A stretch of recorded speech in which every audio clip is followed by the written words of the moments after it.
Coach, even in the playoff, your bench come through when they need to be. Talk about the resiliences of your bench to come through in the second game. Yeah, I mean, our bench was huge for us tonight. So many different contributions. Obviously, one of the biggest ones is X. So proud of him staying ready, coming out, making a tremendous impact defensively, offensively, rolling, offensive rebounding, ISO defense, pick and roll defense. Brandon doing what he's doing. Zaire had a great night tonight as well. Tyus being a floor general, Melt having a good second half. We're going to need that, and I think the biggest theme for our team was just everyone needs to play better so we can play better, and I thought we got that tonight. Taylor, you've talked a lot about it. The players have talked a lot about matching physicality, being the more physical team. Today, you held each of Minnesota's big three, D'Angelo Russell, Karl Towns, Anthony Edwards, under their averages. How did you do that? What was the emphasis in terms of doing that?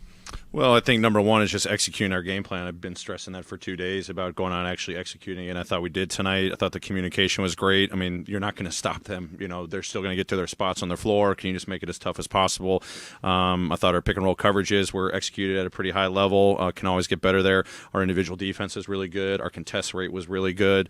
That's what it really came down to. We knew that if we could go out there and just execute the game plan we talked about going into game one, we set that tone. I think both teams kind of paid a price of physicality in the first quarter. Obviously, a lot of fouls called. We just had to settle into the game. But as the game went on, I thought we were just really active, but also disciplined at the same time. What did it mean to have both Jaren and DeAnthony have bounce-back games and play well for you guys? Oh, it's big time. I mean, for those guys, so much to what we do defensively, offensively. They impact the game in so many different ways. So just to see, Tripp stay the course, keep putting the work in. I know he got early foul trouble, but he comes back out and just bounces back, has a huge second half. Melt, same thing with him. He's been playing extremely well. I know the sub patterns changed a little bit tonight, but he came in, just continued to make an impact.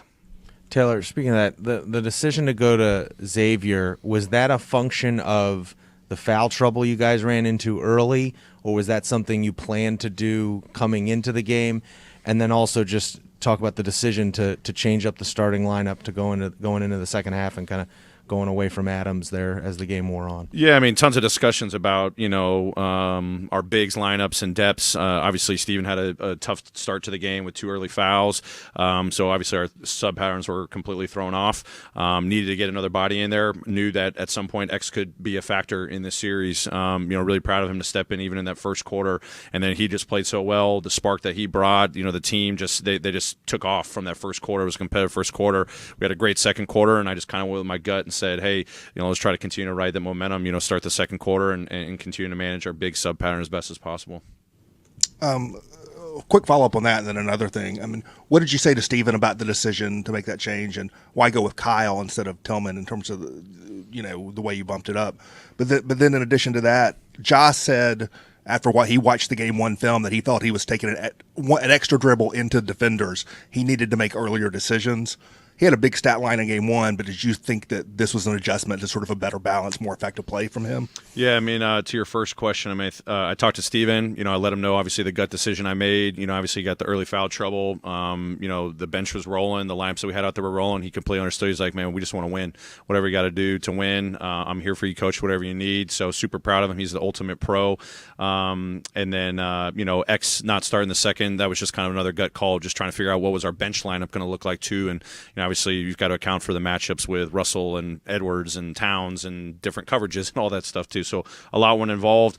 And then Ja was phenomenal tonight. Just great balance. Obviously, his scoring mode early, getting the ball moving, almost a triple-double. Obviously he was able to score, knock down threes, get to the foul line, assists. It's good that he saw the tape. That's what we talked about as a team, just having that balance of if we just run the floor, get to the floor, the spots on the floor we need to, hopefully we can score 60 points and still get out to the three-point line as well. And I thought he did a great job tonight.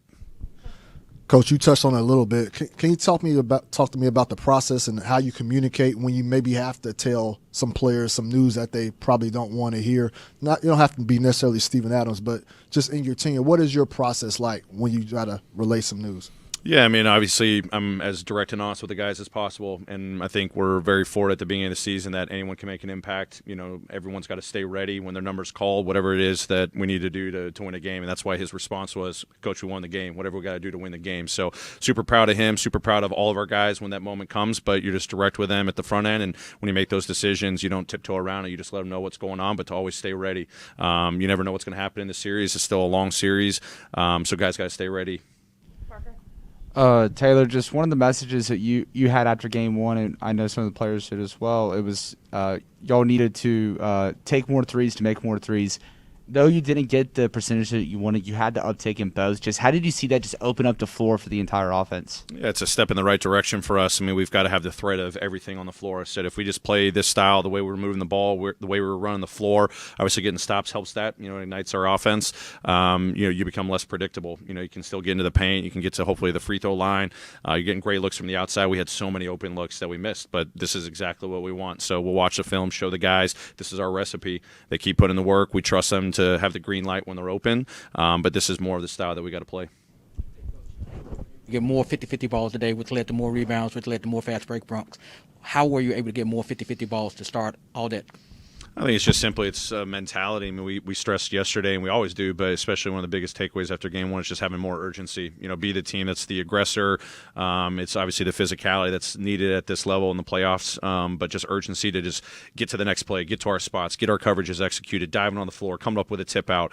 I mean, how many guard rebounds we had tonight? I mean, Dez in there, Ja tipping stuff out, Ty's tipping it out. Like, that's big. You know, it's not just on one guy to, get those winning plays. It's on everyone. And we did it, but now we're going to need it to take it on the road to continue to do it one game at a time. We have time for two more. We'll go Mark then Drew. Taylor, just in general, obviously you guys you didn't lose any confidence after game one, but this team hadn't been in a spot like this before. How reassuring was it to see them respond as emphatically as they did tonight? Yeah, I mean, just tons of credit. When asked that question, I would say our guys respond. They have an ultimate care factor. They obviously were pissed yesterday. They put in the work. They came in confident, knowing that if we can just do what we do and give it our best shot and play to our best abilities, we have a good chance to win. Obviously, the results will be the results. This is obviously a very nice victory, a nice bounce-back victory, but our guys are going to be level-headed. They know we have more work to do. That's what we've done all season long to bounce back after a tough first game. Proud of them. At what point did you realize that your team looked back to looking like themselves? You said you played uncharacteristic in game one. When did you realize, okay, this is Grizzlies basketball? Yeah, I'd say, obviously there was some back and forth early, a lot of stoppages in the first quarter. I'd say, close to about midway in the first quarter, I felt it. It was kind of back and forth early. No team really had kind of a rhythm going, but I could just sense that our intensity, our focus on the defensive end was really good. We were trying to play with the pace and the ball movement that we needed to talk about, that we had been talking about, and then just kind of broke open from there. So about midway through the first, I saw that really, gravitating towards that direction. We got to keep putting work in, keep playing better. Great. Thanks, everybody.